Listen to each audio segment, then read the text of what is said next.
President Trump raises tariffs on Indian goods to 50%, citing India's imports of Russian oil. 5 soldiers were shot by a sergeant at an army base in Georgia. And ESPN is making huge deals with the NFL and WWE's WreslteMania this week.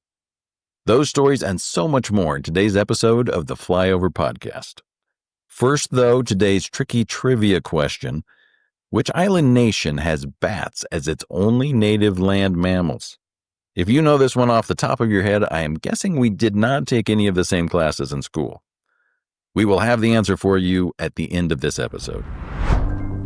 Welcome to the Flyover Podcast, taking you above the noise for an unbiased, high-altitude view of today's headlines with daily coverage that's honest and refreshing. Let's cruise the news and land the facts. Good morning and welcome to the Flyover Podcast. I am Christopher Lyon. I am one of the editors for the Flyover email newsletters. I'm filling in today for Ayla Brown, who was off today and tomorrow celebrating her anniversary. Congratulations, Ayla. If you're watching this on video, do not adjust your YouTube. The podcast today and tomorrow will be audio only until Friday afternoon when Amy Hess will be back on camera with the very popular Feel Good Flyover. Now let's get started with our top stories. First up, President Trump raised tariffs on Indian goods to 50% Wednesday, pointing to India's continued imports of Russian oil as helping Russia finance the war in Ukraine. This comes on the heels of an earlier 25% tariff on Indian goods and just days before Trump's deadline for a ceasefire in Ukraine. Meanwhile, Trump is preparing for a possible meeting with Russian President Vladimir Putin to push for a peace deal, following Special Envoy Steve Witkoff's recent trip to Moscow. Trump is also open to discussions with Ukrainian President Volodymyr Zelensky, though no details on when or where that might happen have been announced. Shifting to domestic news, a troubling incident took place at a Georgia Army base yesterday. 5 soldiers were injured in a shooting at Fort Stewart, leading to a temporary lockdown of the base and nearby schools. The suspected shooter, Sergeant Cornelius Radford, allegedly used his personal handgun in what officials are calling a workplace incident within the 2nd Armored Brigade combat team area. The sergeant was tackled by other soldiers and apprehended within 40 minutes. He is now in pretrial confinement. The victims, thankfully, are all in stable condition, but the motive remains unclear. And in the world of sports and entertainment, Disney-owned ESPN announced a series of landmark deals this week, including the potential acquisition of the NFL network and some of its properties, along with a separate agreement for rights to WWE's WreslteMania and other marquee wrestling events. The NFL deal, announced on Tuesday, would involve ESPN giving the NFL a 10% equity stake in exchange for the NFL Network and NFL Red Zone. Analysts pegged the value of that stake at between $2 and $3 billion for the NFL. Then on Wednesday, ESPN snagged the streaming rights to all WWE premium live events for the next 5 years, including the fan-favorite WreslteMania shows. That deal clocks in at $1.6 billion, or about $325 million a year. All of this comes just weeks before ESPN launches its new standalone streaming service on August 21st, priced at $29.99 a month. And now for our podcast exclusives. These are stories that we're featuring only right here on the podcast. You cannot find them in today's Flyover email. First, despite the near total destruction of its infrastructure, a new report says that Hamas continues to use a secret cash network to pay around 30,000 civil servants in Gaza. Employees receive encrypted messages with instructions to collect envelopes of cash at undisclosed locations, often at great personal risk.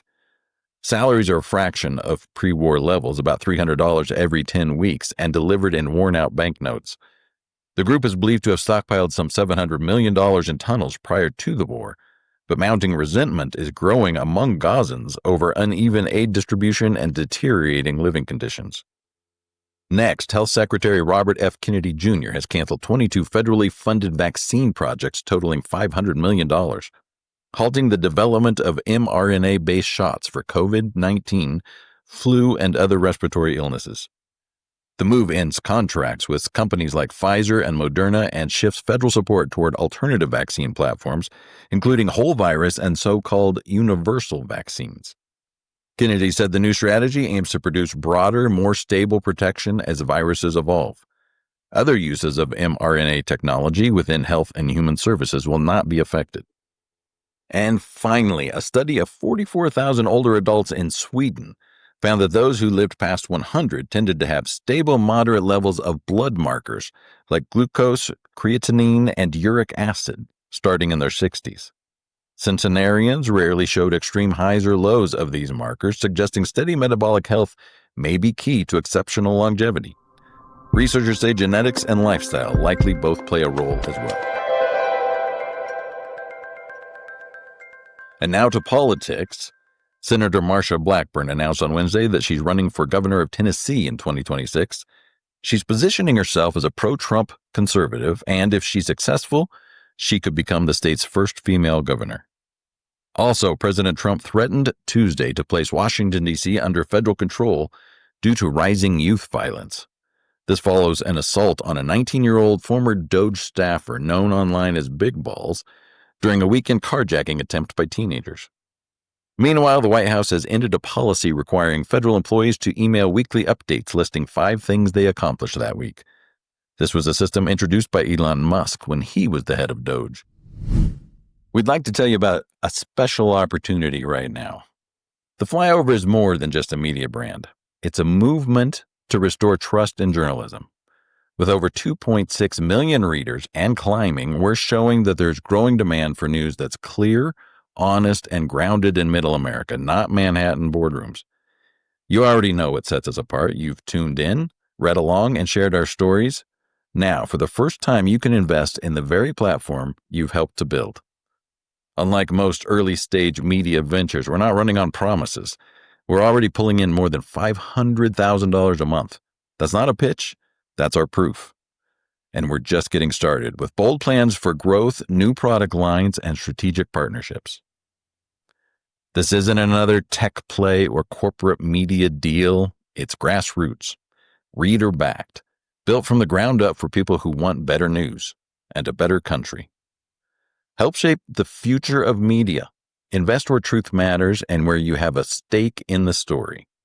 Just go to invest.jointheflyover.com to learn more. First, here's a disclaimer.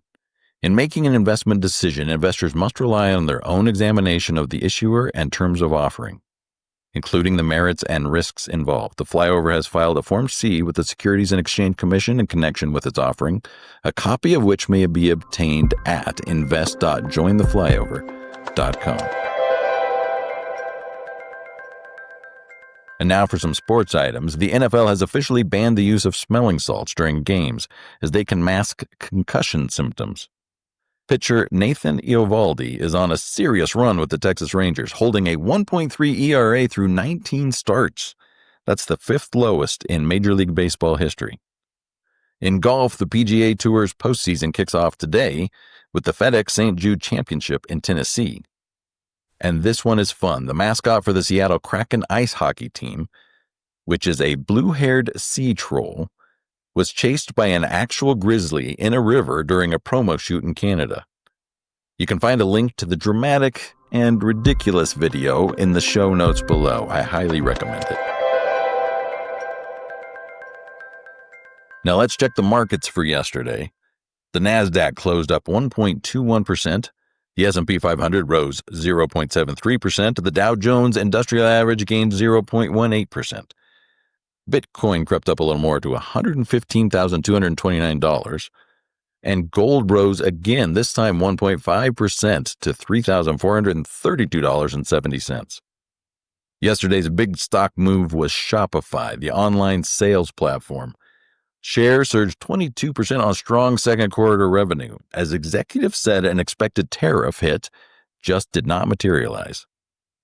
In other business news, Apple plans to invest another $100 billion in the U.S. under what the White House is calling the American Manufacturing Program, which aims to bring more of Apple's supply chain and advanced manufacturing back home. Claire's, the tween accessories retailer, filed for bankruptcy Wednesday for the second time in 7 years, burdened by $500 million in debt and increased competition. Airbnb compensated a renter nearly $6,000 after a superhost used AI-altered photos to falsely claim the renter had damaged the host's Manhattan apartment. In science and technology news, candy giant Mars is partnering with a biotech firm to use CRISPR gene editing to create more hardy cacao plants, ensuring that our chocolate supply remains steady. We wish them every success. Also, starting tonight, the Eta Arenids meteor shower will reach its peak, kicking off a month of celestial events, including a full moon on August 9th, the Perseids on August 12th and 13th, and the best views of Mercury this year on August 19th. Finally, scientists have discovered that female mountain gorillas often seek out and reunite with other familiar females, even after years apart, revealing long-lasting social bonds once thought to be rare. Now for our etc. section. These are the stories that didn't fit anywhere else, but we just couldn't leave them out. In the United Kingdom, a couple unearthed a hidden Nazi-era bunker 26 feet under their property. Inside, they found water bottles, escape hatches, and a posted warning written in German that said, "Beware, the enemy is listening." You can find a link to photos of the bunker in the show notes. In Oregon, a USDA supervisor is using audio from the movie Marriage Story, specifically the shouting match between Scarlett Johansson and Adam Driver, to scare wolves away from livestock. The goal is to teach the animals that humans are bad. And finally, a bride-to-be was called into her corporate HR department because a coworker filed a complaint about not being invited to her wedding. Because, humans are bad. That brings us to the poll. Here are the results from yesterday's poll question about U.S. plans in space. Should the U.S. build nuclear reactors on the moon? The responses to this one are about as evenly divided as possible. 33% of you said no, 33% said yes, and 34% said you're not sure. Today's poll question from the Flyover email is this: do you take a daily multivitamin pill? Your options are yes, no, or maybe I should. That brings us finally to the answer to our trivia question. We asked, which island nation has bats as its only native land mammals? This is a tricky one.